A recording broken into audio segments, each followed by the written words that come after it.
The wind cuts across the open fields, whispering through the tall grass like a voice that remembers every secret ever buried. The Heartland Ranch stands strong under the golden morning sun, but peace can't last forever, not when the past is clawing its way back. Rumors spread faster than wildfire. And now, everyone's asking the same question. What are the Pryces hiding? And why does their secret feel so close to home? Something has shifted, a letter no one expected. A truth no one is ready to face, and a storm that could tear Heartland apart. The day begins quietly, almost too quietly. Amy walks out to the stables, the soft crunch of gravel under her boots the only sound around. Horses nicker softly as she passes, but even they seem uneasy, their movements restless. The morning air feels heavy, like it's holding its breath. On the old wooden fence post near the barn, a small envelope waits, pale brown, edges worn, and on it, written in faded ink, are the words, "For your eyes only." No name, no sender, just those 4 words that send a chill straight through her. Amy looks around, half expecting to see someone watching her from the distance, but the fields are empty. She takes the envelope inside, her fingers trembling as she opens it. Inside are a few old photographs, the kind that look like they've been hidden for decades. Her father, Tim, stands in one of them, smiling beside a woman she doesn't recognize at first. The woman's eyes are kind but sharp, and her hand rests on Tim's arm like they share a secret. On the back of the photo, someone has written in bold black ink, "The beginning of everything." Amy's heart skips. She flips through the rest. In every photo, the same woman appears, sometimes laughing with Tim, sometimes beside a ranch sign that reads Pryce Ranch. The last photo shows both of them standing in front of a barn that looks eerily familiar. Amy's voice catches in her throat. It's the same barn that stands behind Heartland today. Only this photo is from years before Heartland was ever built. She drops the photos on the table, staring at them in disbelief. Her father had never mentioned anyone from the Pryce family, not once. Why would he keep this hidden? And who sent her these now? She feels a rush of confusion, anger, and sadness all tangled together. Outside, the wind picks up, making the windows rattle like the ranch itself is reacting to her discovery. Amy takes a deep breath and walks outside, clutching the envelope. Her eyes scan the horizon where Heartland's land meets the old dirt road leading toward the Pryce property. For years, that boundary had been silent, a line neither side crossed. But now, it feels alive again. Dangerous and full of questions. Jack steps out of the house, calling her name. She turns, quickly tucking the photos back into the envelope. He gives her a long look, the kind that says he already knows something is wrong. "You okay, kid?" he asks softly. Amy nods, forcing a smile, but Jack's eyes narrow. He's seen that look before. It's the same one Tim used to wear when he was hiding something he didn't want anyone else to know. Amy hesitates, then decides to show him the envelope.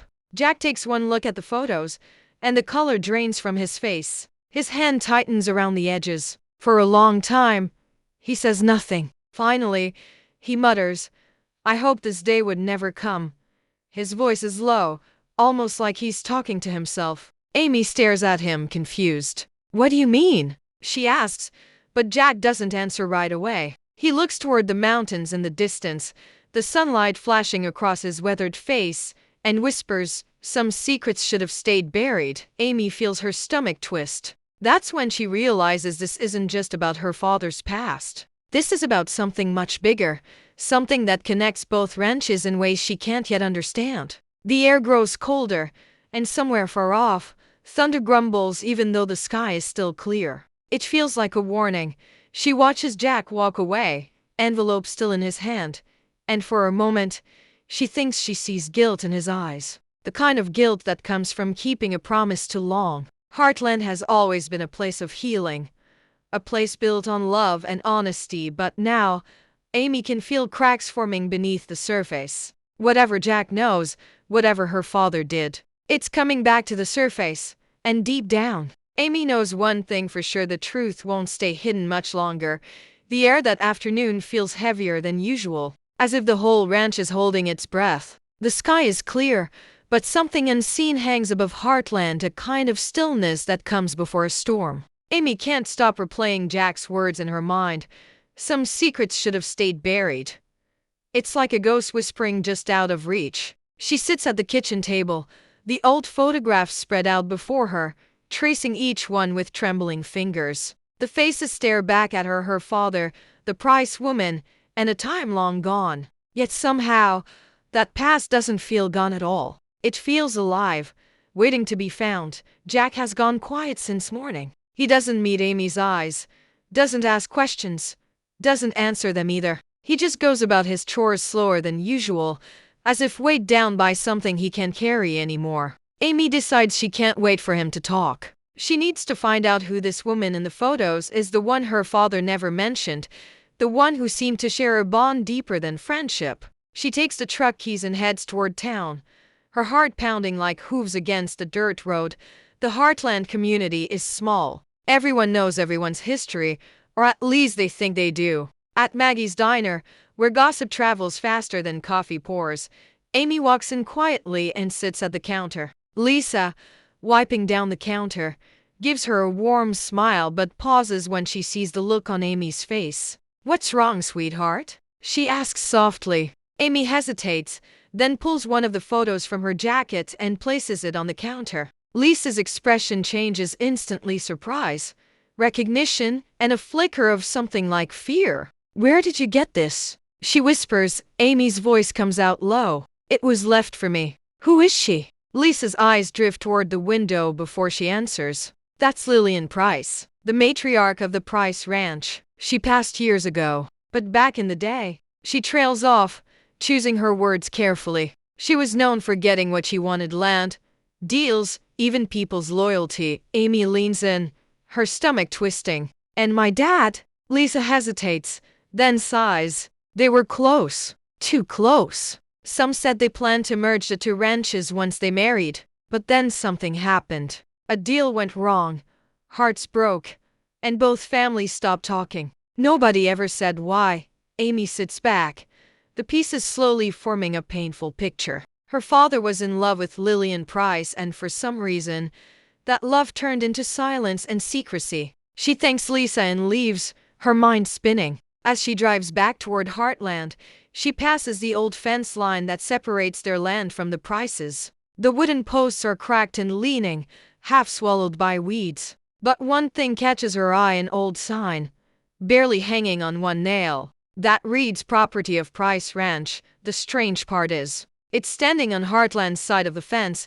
When Amy returns home, Jack is sitting on the porch, staring at the hills. She walks up to him, holding out the photograph. "You knew about them, didn't you? Dad and Lillian?" Jack doesn't turn his head. He nods once, slowly. "I did," he admits, his voice rough. "And I promised your father I'd never tell you."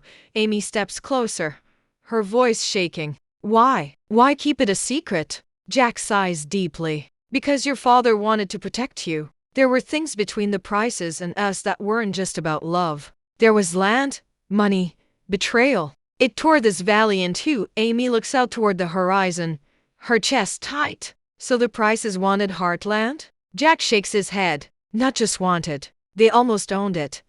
He gets up, his eyes dark with old memories. "Before you were born, Tim signed a deal with Lillian. He needed help rebuilding after a fire destroyed half the ranch. She offered to help under one condition: that part of Heartland would belong to the Pryce family until he paid her back. But he never did. The debt was forgotten. Or so we thought." The words hit Amy like a punch. "You're saying we don't own all of Heartland?" Jack looks down. "Not legally. But it's more complicated than that. Lillian never claimed the land while she was alive. But her sons, they might not be so forgiving." The sound of distant thunder rolls again, closer this time. Amy feels the weight of generations pressing down. Love turned to rivalry, loyalty twisted by pride. Everything she thought she knew about her family suddenly feels fragile. Heartland isn't just home anymore. It's a secret, one that's been protected by silence for decades. She looks at Jack, eyes blazing. "Then it's time we stop hiding. I want to know everything." Jack looks at her for a long moment, then nods slowly. "If you're going to dig up the past," he says, "you better be ready for what you'll find." The wind howls through the valley as Amy turns toward the old storage shed, a place her father never let anyone enter. For years, She thought it was just full of tools and spare saddles. Now, she wonders what else might be buried there. Something tells her this is only the beginning and that the next secret she uncovers could change everything Heartland stands for. The sun begins to sink behind the hills, painting the sky in strokes of gold and crimson. Heartland looks peaceful from a distance, but up close, the silence feels haunted. Amy walks toward the old storage shed behind the barn, the one her father always kept locked. The metal handle is cold, rust biting at her fingers as she turns it. The door creaks open, a sound that echoes through the still air like a sigh from the past. Dust dances in the fading light, and the scent of oil, leather, and old wood fills the space. For a moment, Amy just stands there, staring at the clutter. Saddles stacked on crates, a broken lantern hanging from a nail, and boxes covered with thick cobwebs. It feels wrong, like she's stepping into someone else's memories. She walks in slowly, her boots crunching against the dirt floor, and starts to look around. Somewhere in here, she knows, lies the truth her father never wanted anyone to find. She moves one box aside, then another. Underneath an old tarp, she finds a wooden chest with initials burned into it. TF. Tim Fleming. The sight of her father's initials makes her chest tighten. She kneels, brushes off the dust, and unhooks the latch. The chest creaks open to reveal stacks of papers, faded receipts, and a few old notebooks bound in leather. The first page of one notebook reads, Price Agreement, 1988. Her breath catches. She flips through the pages, scanning Tim's familiar handwriting. Each line tells a story: business meetings, land negotiations, and names she doesn't recognize. But the deeper she reads, the more she realizes it wasn't just business. There are notes about LP Lillian Pryce, not as a partner, but as someone Tim trusted, someone he wanted to protect. One passage stands out. Lillian insisted on signing the deed under her name, said it was safer that way. She promised to return it when the time was right. I don't know if Jack will forgive me for this. Amy's hands start to shake. This wasn't just a deal. Her father gave part of Heartland away not because of greed, but because of love. He trusted Lillian, and that trust cost him everything. She flips to the next page and finds a small envelope taped inside the cover. The handwriting is familiar, her father's again, and it reads, If you're reading this, it means the past has found you. Her heart pounds as she opens it. Inside is a single key and a folded letter. The paper is fragile, yellowed at the edges. She unfolds it carefully, and her father's voice seems to come alive in her mind as she reads, Amy, there are things I kept from you not because I wanted to, but because I had to. Lillian wasn't our enemy. She was my friend more than that. She was family once. When the fire took everything, she helped rebuild what we lost. But the Pryce name carried a shadow. Her sons wanted more than what was fair. They used our trust against us. I tried to fix it, but some things can't be undone. If you ever find this letter, don't hate the Pryces. Understand them, and protect Heartland even from its own past. Tears blur Amy's vision as she folds the letter back, clutching it to her chest. For years she had built an image of her father as strong, flawed, but honest. Now, she sees him differently, not weaker, but human. A man who made mistakes to protect the ones he loved. She glances back at the key, small and silver, with a tag that reads office drawer do not forget. Her pulse quickens. She knows exactly where that drawer is in the old desk in the ranch office, the one nobody's touched since Tim passed. She slips the letter into her jacket, takes the key, and walks back out into the cool evening air. Jack is standing near the barn, watching her. His face is unreadable, but his eyes say everything. He knows what she's found. Amy doesn't speak. She just holds up the key. Jack exhales, a long, tired sound, then nods toward the office. You're not going to like what's in there, he warns. Amy's jaw tightens. I need to see it anyway. Inside the office, dust covers everything. The desk looks untouched, frozen in time. Amy kneels, finds the drawer the key belongs to, and turns it. The lock clicks open. Inside is a thick folder labeled Transfer of Title Confidential. Her stomach flips as she pulls it out. The first page is a deed, the legal document for the land Heartland sits on. But at the bottom, beside her father's signature, there's another. Lillian Pryce, The date reads 2 months before Amy was born. She feels the world tilt for a moment. Everything, her home, her family, the ranch has been built on borrowed ground. The weight of the truth hits her all at once. Jack's voice breaks the silence behind her. That's why your father never wanted you to know. He wanted you to believe Heartland was ours. Free and clear. Amy turns toward him, her eyes filled with hurt. He lied to protect me. But from what? Jack looks down. From guilt. From the past. And from the Pryces, because they never forgot what was theirs. The wind howls through the cracks of the old office windows, rattling the paper in Amy's hands. For the first time, she realizes that the fight for Heartland isn't over. It's just beginning, and the ghosts of both families are rising again. The next day, the valley feels different, heavier, quieter, as though the land itself is waiting for something to break. Clouds gather low over the hills, turning the sky a dull gray. The smell of rain lingers in the air, and the horses grow restless in their stalls. Amy hasn't slept. The folder from her father's drawer lies open on the kitchen table, its edges curled from her constant touch. Every word in that document feels like a bruise on her heart. Half of Heartland, the land she's loved, worked, and fought for, was once owned by the Pryces. And now, after all these years, that truth stands bare, demanding to be answered. Jack sits across from her, his coffee gone cold. He hasn't said much since last night. The weight between them feels almost physical, a silence thick with regret. Finally, Amy speaks, her voice steady but soft. If Will Pryce still thinks this land belongs to his family, he's not going to stop. I need to talk to him. Jack's head lifts sharply. That's a bad idea, Amy. The Pryces don't just talk, they twist things. They always have. She meets his gaze with quiet determination. Then maybe it's time someone stopped letting them. By afternoon, Amy drives the old pickup down the dirt road toward the Pryce property. The closer she gets, the darker the clouds grow. The wooden sign at the entrance, Pryce Ranch, established 1957, stands crooked, weathered by years of storms. The ranch itself looks untouched by time. Strong fences, tidy stables, and that same eerie stillness Heartland now carries. She parks and steps out, clutching her father's letter in her hand like armor.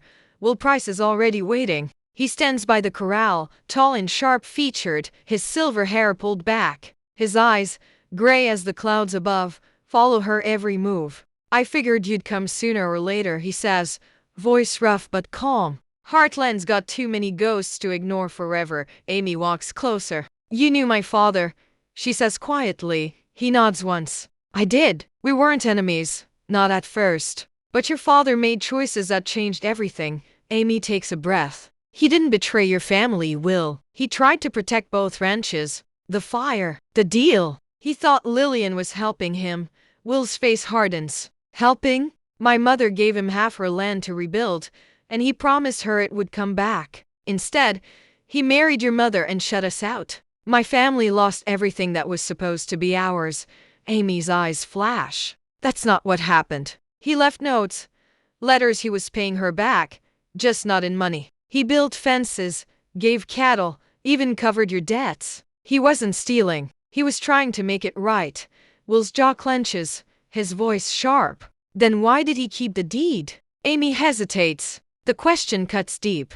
Because she asked him to, she says finally. Because she loved him and didn't trust her sons not to sell the land to developers. She left that choice to him to protect both of you. The silence that follows is thick with disbelief. Will looks away, his expression cracking for the first time. You don't know what that woman went through after your father left. She carried that guilt until the day she died. Amy's tone softens. And maybe he carried his too. That's why he never told anyone. He thought the truth would destroy what was left between our families. Rain begins to fall, slow, steady drops that darken the dirt around their boots. Amy holds out the letter, the paper trembling in her hand. He wanted peace, Will, not ownership. He wanted to end the fight. Will stares at the letter for a long moment before taking it. His fingers brush the ink, tracing Tim Fleming's name. When he looks back at Amy, there's something new in his eyes, a kind of exhaustion, maybe even forgiveness. All these years, he mutters, we were fighting over ghosts. Amy nods. And it's time to let them rest. They stand there in the rain, two names bound by the same wound, the same land. The storm grows heavier, the sound of thunder rolling across the hills like a drumbeat. For the first time in decades, the air between Heartland and Pryce Ranch feels clean raw. But open. As Amy drives home through the rain, she glances in the mirror at the distant outline of Pryce Ranch fading into the mist. For the first time, she doesn't see an enemy's land. She sees a piece of her father's heart, flawed, but full of purpose. When she returns, Jack is waiting by the porch. The rain has stopped, and the sunset breaks through the clouds, casting the valley in soft gold. Amy walks up, soaked but calm. She hands him the letter back. "It's over," she says quietly. They know the truth now. Jack looks at her with a mix of pride and sadness. Sometimes telling the